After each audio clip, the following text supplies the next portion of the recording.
Yo, what's up YouTube family? It's your main man MoneybaggCoo back at you with another hot TikTok reaction video. Y'all don't forget to like, subscribe, hit that notification bell so you be notified whenever I drop some new hot content that you definitely don't want to miss. Y'all, this is gonna be a fire video, but it's gonna irk some people the wrong way. I'm telling you, man, this is about the things that go on in America. These things about certain races and certain people, certain kinds of people have to go through and deal with in America, man.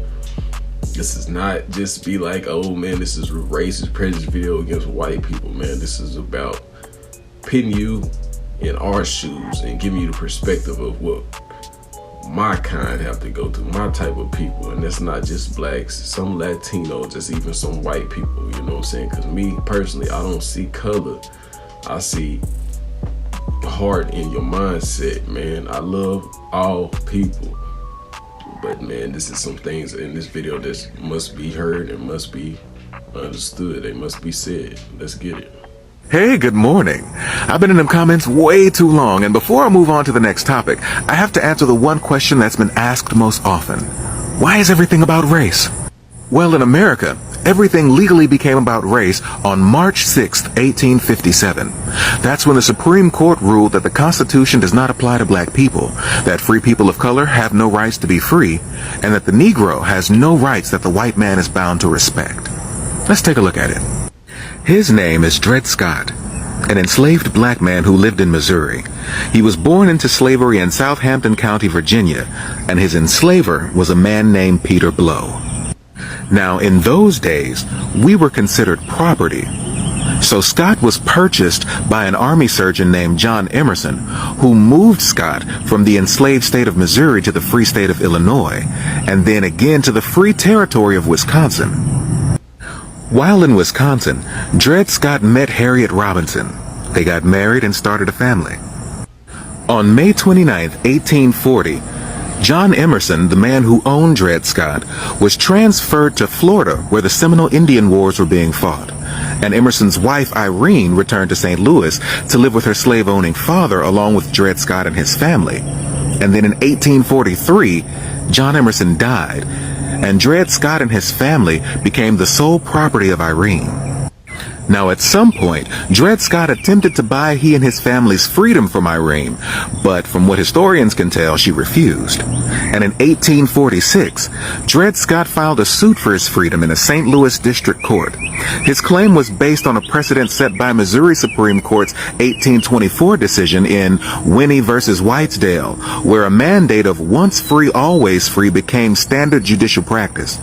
You see, in the state of Missouri, if a person was relocated to a free state or free territory, they were then considered free and couldn't be re-enslaved upon re-entering the slave state. And since John Emerson had taken Dred Scott to live in both Illinois and Wisconsin, a free state and a free territory, it seemed like they had a pretty good case.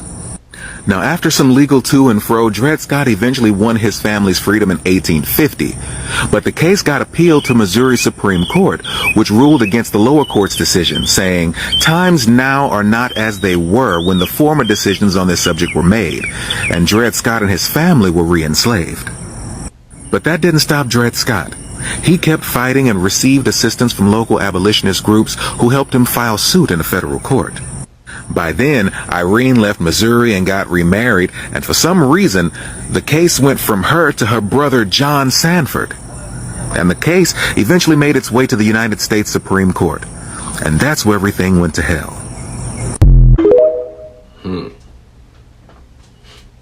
White people ultimately don't need other races in order to succeed, in order to be ourselves. Absolutely not. So how do you think America became the greatest economic nation without... Not through black people. Oh, it wasn't? It wasn't because of free labor?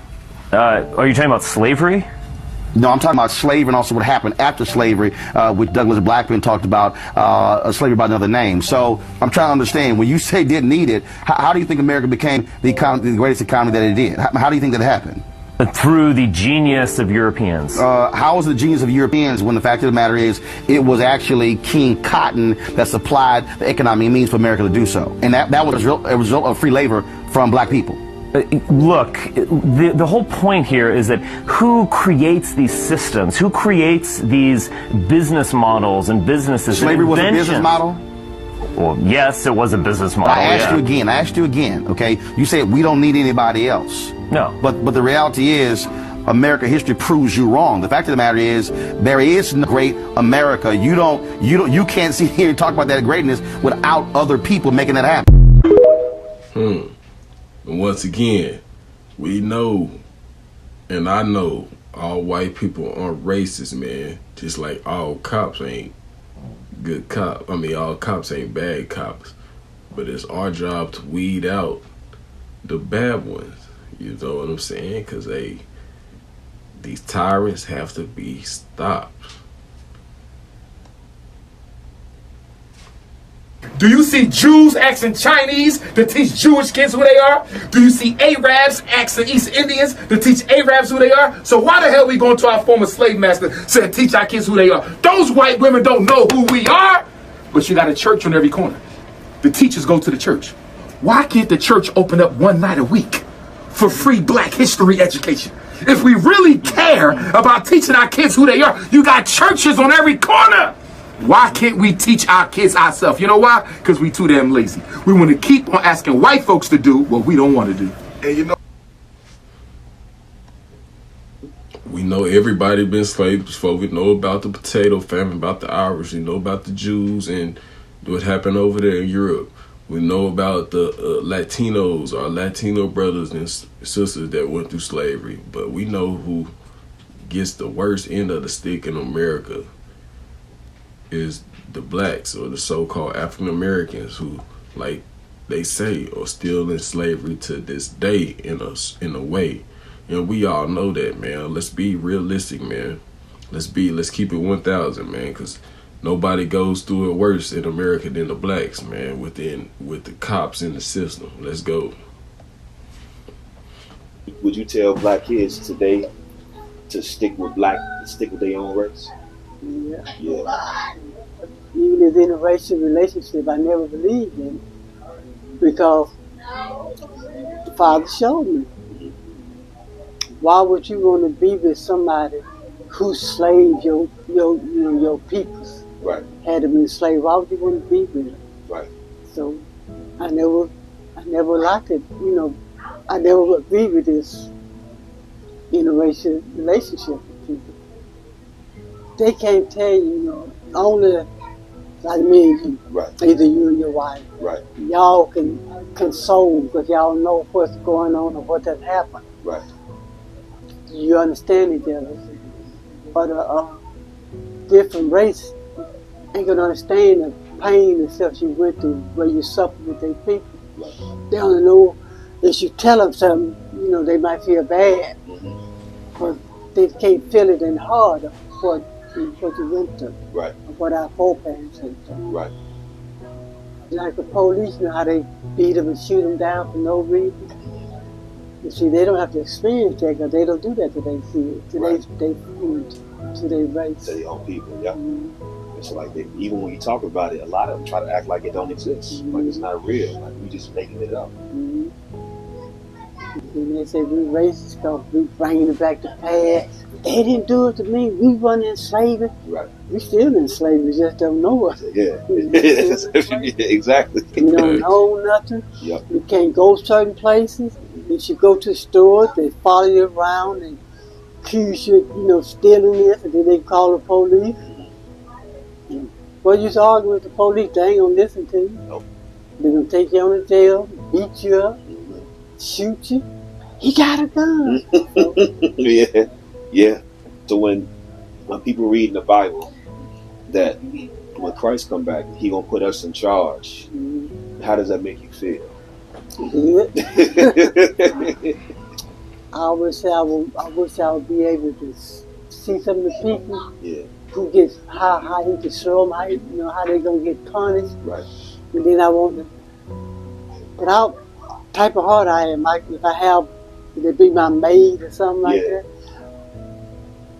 From the type, you have to change my heart because my heart is too soft, and I'll still give him the life work. If you do this, you mind doing that. You gonna be nice to them. Yeah, I wouldn't know how to treat them the way they treated us. Right.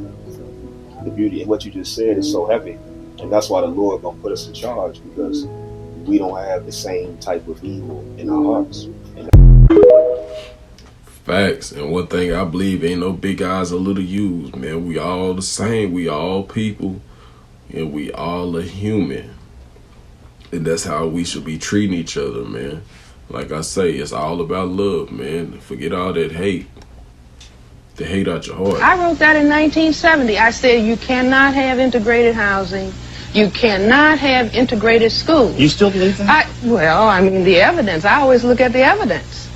If Mr. Black and Mr. White live next door to each other, they have the same job, the same income, the same car, the same furniture. Yeah. They both walk out of the house in the morning. Good morning, Mr. Black. Good morning, Mr. White. Yeah.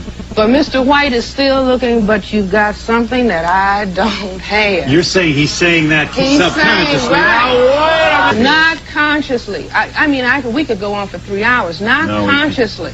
All right. All right. Okay.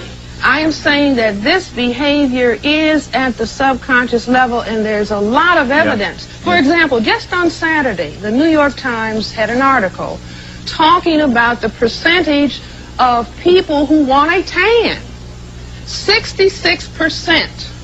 I have the article if anybody wants to look at it later. 66% of white adults think they look better with a tan. 70% of white adolescents think they look better with a tan. What do white people? Ooh, I look so pale. Now, this is not something that Francis Welsing is putting on people. White females even say their ideal mate is who? Tall, dark, and handsome.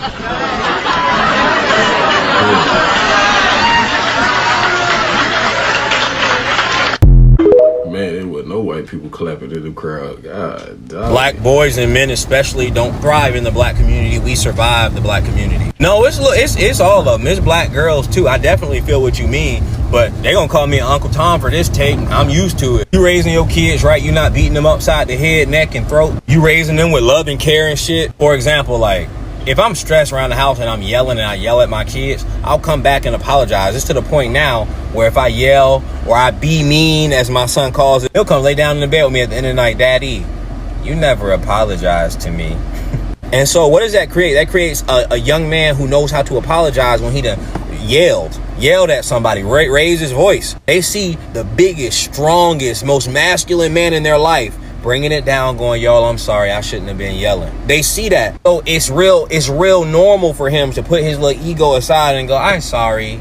My kid know how to apologize. My kids all know how to apologize. A lot of these fucking kids come from households with single mothers, single fathers, whatever. Just a fucked up family dynamic. Now here in the same schools as the kids who was raised right. And unfortunately, there are way less kids being raised correctly than kids who are being raised in pure chaos. And so the little black girls is mean as fuck. From the time they little to the time they grown, because they saw they mean ass fucking mama being mean. And the little black boys are hyper masculine at fucking 3 and 4 years old. That shit don't make no goddamn sense. That don't make no goddamn sense. And so people like me, who I know I got a gentle son who care about people, who's empathetic and all that, I gotta worry about, damn, I ain't make him tough enough. Why the fuck does my 3 or 4 year old need to be tough? Oh man, that's that shit we don't ask. Cause your little badass son at fucking daycare punching on people. Motherfucker, come on, put your kid in martial arts. No! So come home, get snacks, wrestle with me. That's all the rough housing he get. We gonna watch some shows, do a little homework, take a bath, and go to sleep. Take a few family vacations. That's what we gonna do. And the little black girls ain't no better. Cause the little black girls be bullies from the time they can talk. Cause they mamas is fucking bullies. But this that shit that don't nobody want to talk about because they gonna call you an Uncle Tom. Oh, your kids just soft. No, they're fucking kids. Boy, one time, listen, my daughter's teeth are overcrowded at the bottom. Too many teeth at the bottom. So they had to remove some, put the little metal shit all on her teeth, right? Pull her front 2 out. She had a cavity, all this shit. Keep in mind, same dental hygiene plan as my son. We brushed them shits twice a day and all that. They just had to pull her teeth out when she was little. Look, these my kids right here. Don't worry about how my mama ain't got them in their goddamn car seat. I don't know why she... You see my son's teeth? I wish I could zoom in. You see my son's teeth? My son got perfect teeth. My baby don't even hit with the pearly whites no more. Some little badass girl heard her mama yapping at the house, went to daycare, and called my baby teeth rotten. Now, where the fuck would a 3 or 4 year old ever hear that? By her nasty hearted ass mama at home.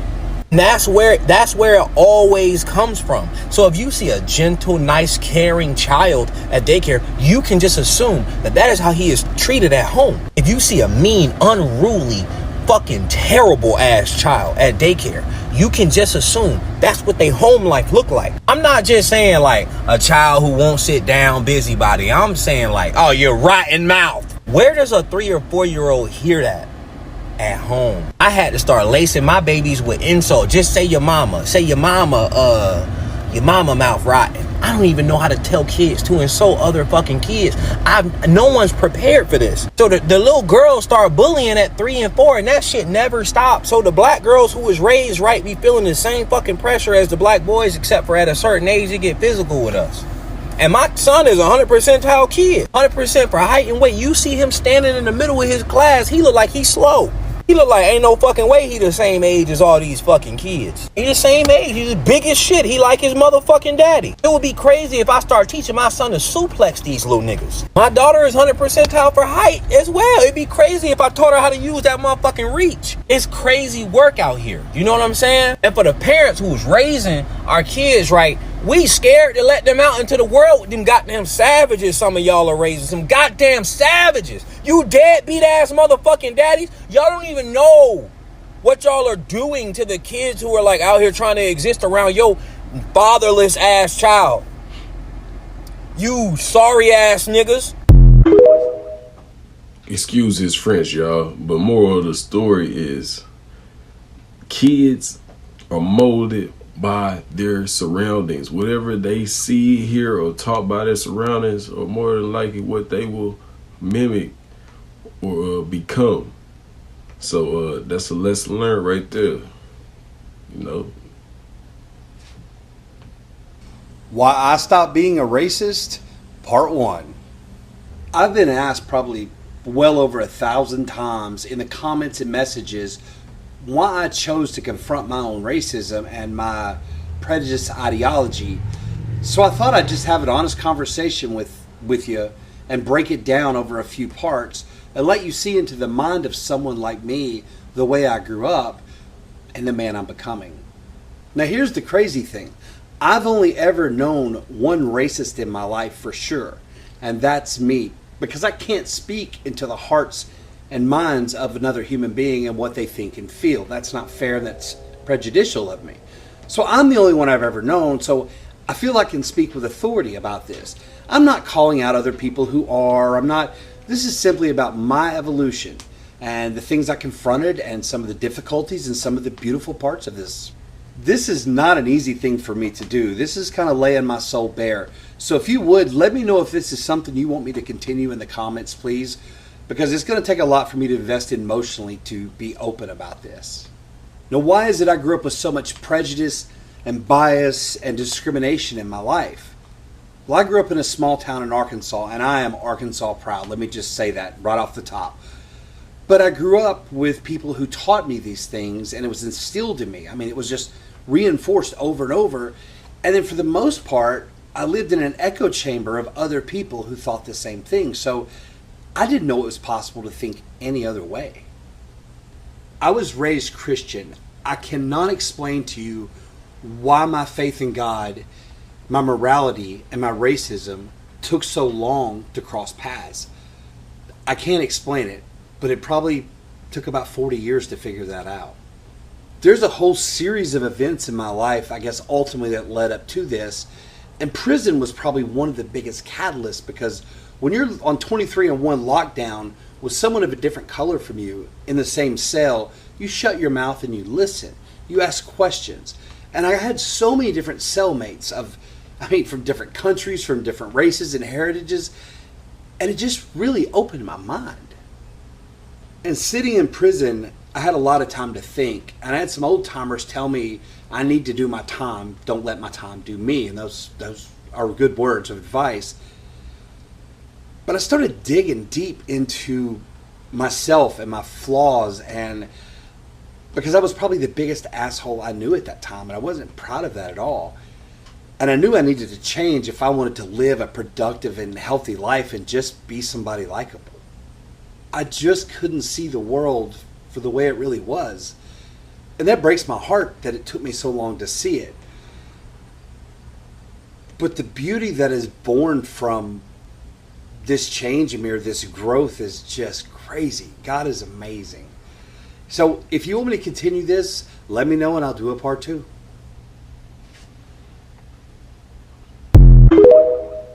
Man, I'm glad, I'm happy for the change, man. But like I say, more of the story is kids, you know, they are what they learn from their surroundings, and they mimic what they hear, see, and learn from their surroundings, man. Everybody could change.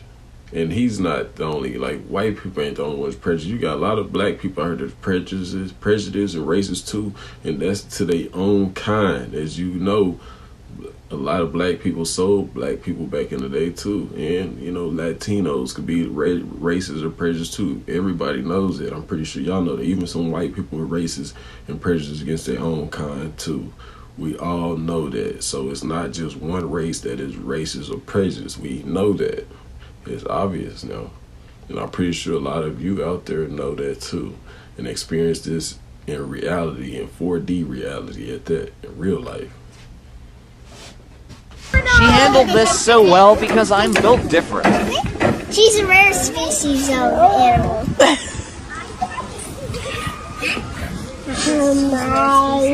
Why is she a rare species? I'm not a rare species. We always buy rare species in our house. Why is she a rare species?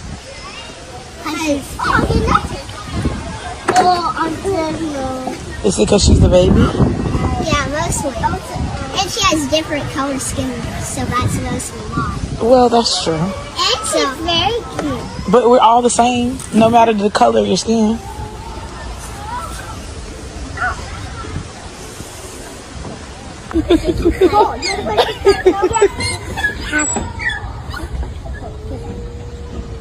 Say hi. Say hi. Hi. Kids will be kids. Watch what you teach them. What do you do if you get lost? Find a big black guy. You find a big black guy, and what do you tell him? And that I lost. Oh, do I need to tell you there's a bunch of white people really upset about that video? Stitching it, duetting it in the comments. Oh, this is racist. Actually, if you want to be real about it, statistically, based on the data, any child would be safer approaching a strange black man than they would a strange white man. So let's look at some numbers. Convictions of possessing images of children. White people, 86%, while black make up only 4%. I'd say white people damn near cornered the market. Now, when you talk about assault of a child, the numbers are a little bit different, but white people still excel. 42% are white, 18% are black, but I feel these numbers might be skewed. For example, Hispanic make up 10% of the abuse. They also make up 10% of the possession of images, so those seem to be pretty close to each other, while these other numbers are way off. Now factor in that black people are 7 times more likely to be wrongfully convicted of a serious crime, including that kind of assault, than white people are.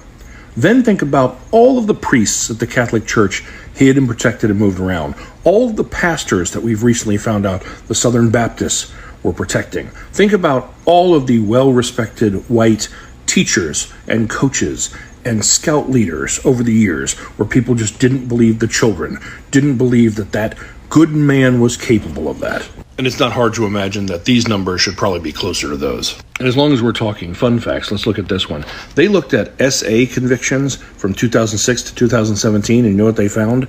There was a 1,330.47% increase in sentences of black individuals and a 8.6 decrease in sentences for white individuals. So white people, far more likely to do it, also more likely to receive a lenient sentence for it. So while I'm real sorry if that first video triggered you, statistically speaking, that mom is right. And maybe you should teach your children to do the same thing. Man, I didn't say it, he did. I'm just reacting to the video. Y'all don't be distracted by the messenger. Focus on the message.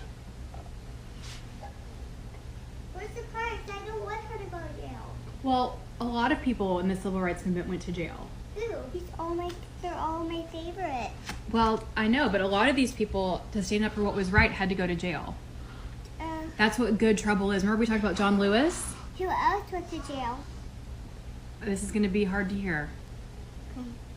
Dr. Martin Luther King. Who else went to jail? Well, Rosa Parks was arrested. But she was my favorite. I know. I know. That sucks. Okay, you're not supposed to say sucks, but you're right. It was not fair. But these people, because Why did Rosa Parks have to go to jail? Because she was breaking the rules. And the rules were unfair. Remember what'd she do? She said, "Give me back my seat." Right.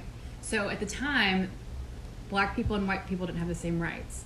So her saying that's my seat, that's not fair, that was against the law. I know. Yikes.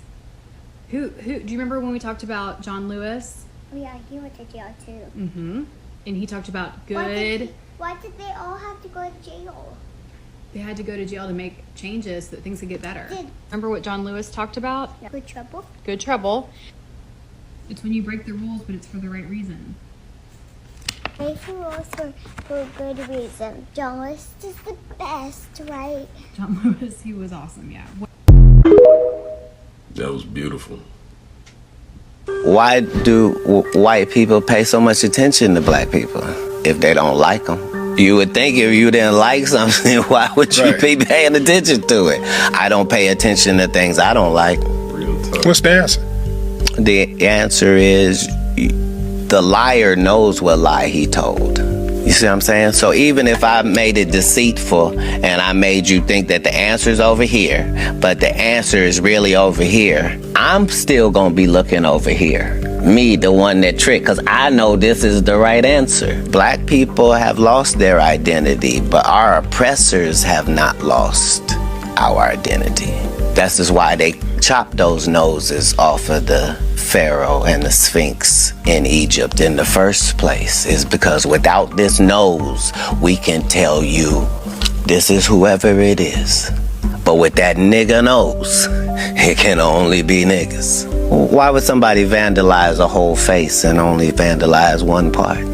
Nobody wanted to knock an eye off or take an ear off or no chins missing. Nope, just the nose. Facts. Now I challenge you out there, you know, my kind, my tribe of people.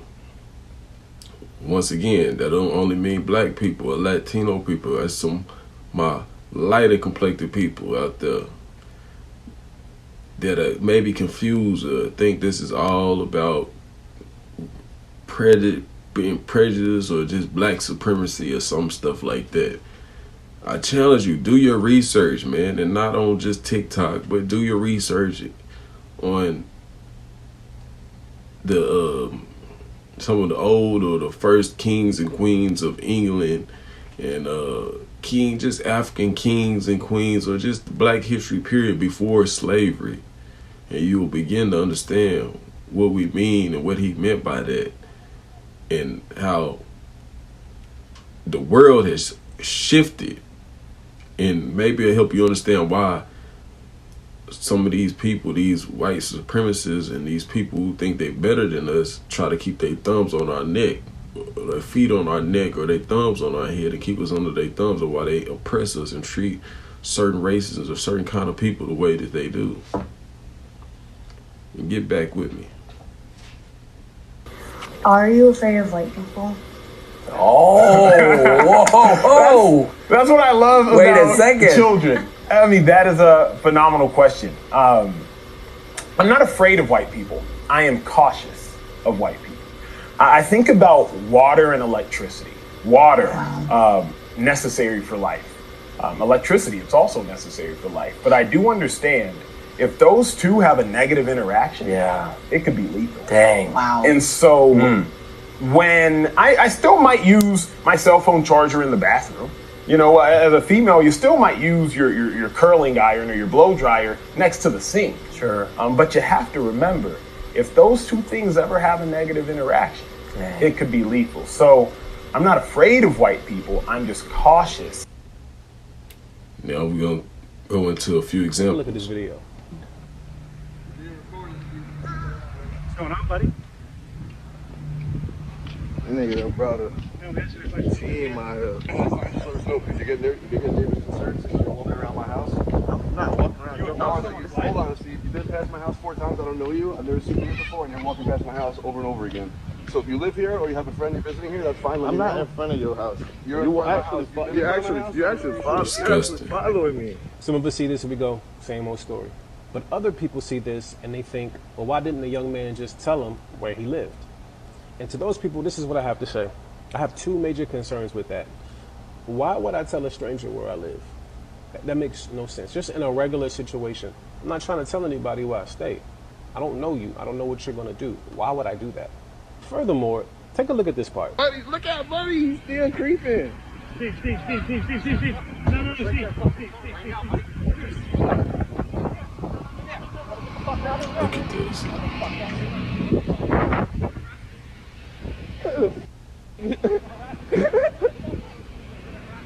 Ridiculousness. Hey! Now, if this man was crazy enough to crash out in the middle of the day where we see grandmas, children with their parents. Wait for people, they trying to walk with their kids. These people out here following me and this ain't weird. This ain't. Look at the neighborhood creepers. Broad daylight. If this man is willing to stop his car in the middle of the road, if he is willing to crash out and now let me remind y'all, that was a 17-year-old boy. Now, this would not happen to a white 17-year-old kid or any other race of 17-year-old kid other than probably a Latino, Mexican, Puerto Rican, Latino 17-year-old kid. Like, that's crazy.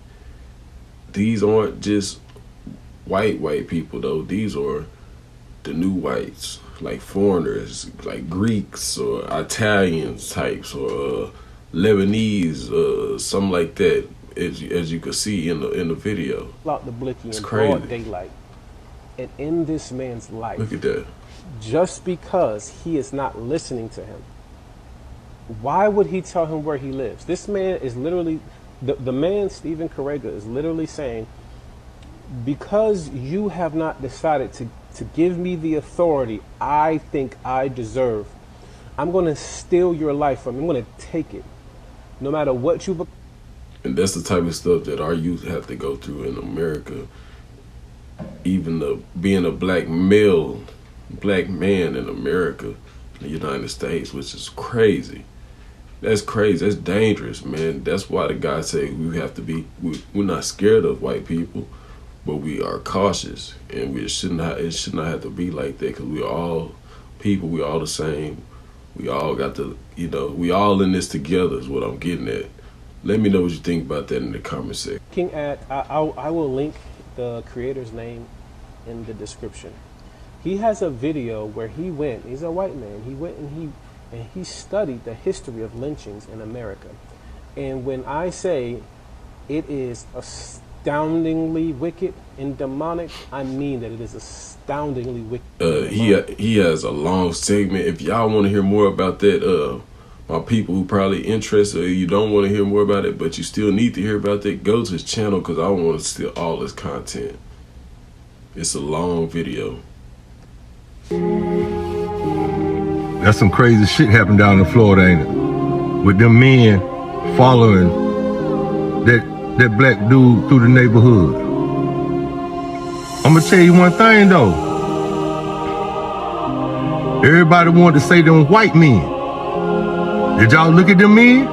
Y'all see most of them men last night? That's that new white. That's not white. No, that's not white. Them motherfuckers want white. I'm trying to tell you, it ain't just, y'all want to make it just about the white man? Look at them men real good. They ain't white. Look at the one on the bicycle. He not white at all. And look at them other men. I'm trying to tell you, it ain't just a white man. Look at these other people, what they think about you, nigga. I'm just saying, take a good look. Don't y'all just say white. Hashtag real spit. It's crazy. It ain't just white people, like I was telling y'all. But hey, y'all, that's the end of the video. Y'all let me know what you think about that in the comment section. That's part 1. I'm gonna bring part 2 to you next, right after this. Y'all, let me know what you think about that in the comment section, man. And don't be scared, and no hate. If you don't like the video, you don't like what it's about, just keep your comments to yourself and just keep it moving. I appreciate the view, though. It's your main man, Koozie. I'm out. Y'all don't forget to like and subscribe to the channel on your way out. Holla. Y'all take it easy. Be safe.